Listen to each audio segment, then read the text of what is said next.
just to give you more data, no? Tama po si Secretary.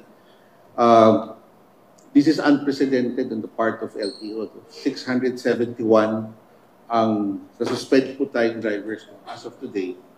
574 because of road crash incidents resulting from slight physical injuries to death.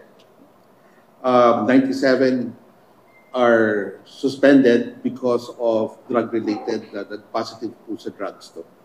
On top of that, we are also issuing show cause orders involving 1,165 vehicles. Meron tayong mga na-inspect for roadworthiness check along the road, and 1,165 failed the check.